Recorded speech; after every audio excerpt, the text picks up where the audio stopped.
what are my dream Social Security policies and how would KEDS fix the program? I teased this on another video, but I think it's more honest and upfront to make a separate video for each instead of burying the policies in a video. So, number one, dream policy for Social Security, a flexible retirement age. I don't know if this would work in terms of the 75-year shortfall's favor, but I think that the retirement age should be adjusted to reflect the gross inequality in life expectancy that we know exists. So the notion that we should raise the retirement age from its current level of 67 to 70 is the same reasoning that applied when it was raised from 65 to 67 in 1983.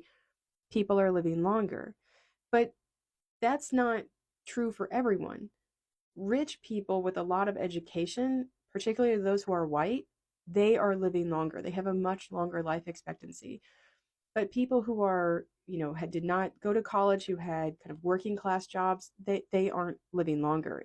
And to have, to do the policy the first time, I can kind of understand, but the second time to know that you're raising the retirement age for everyone with the full awareness that not everyone is living longer feels really underhanded. So how do we design a retirement age to reflect that some people are living longer and some people aren't? Well, one option would be to have a flexible retirement age. Right now, Social Security is based on your highest 35 years of earnings, contingent upon when you claim, either an early retirement claiming at age 62 or full retirement claiming at age 67.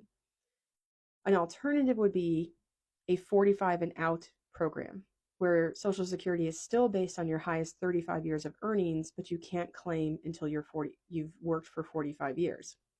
What that would reflect is that if you graduated high school or finished high school, got a job at 19, and immediately entered the labor market, your retirement age, if you worked consistently, would be closer to 64.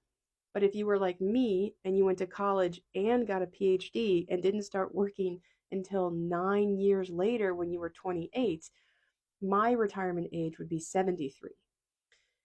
This would reflect that the person who started work at 19 has a projected lower life expectancy than me, very highly educated person who has absolutely no physical demands on my job.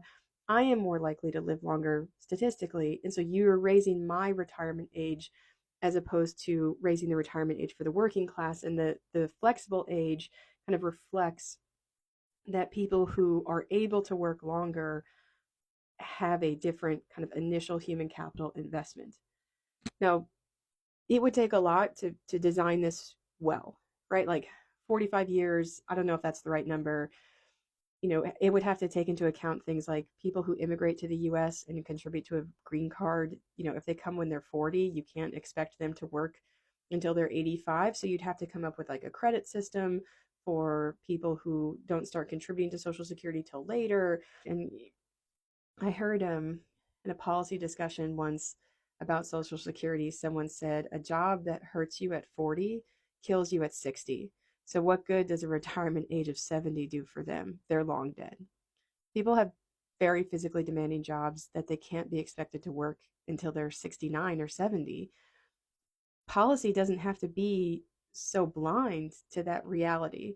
And so something like a flexible retirement age, I don't know if what I'm proposing would work, but I think we could explore it to make the best policy possible that reflects economic and realities and economic inequalities that we know exist, as opposed to just pretending like they're not there.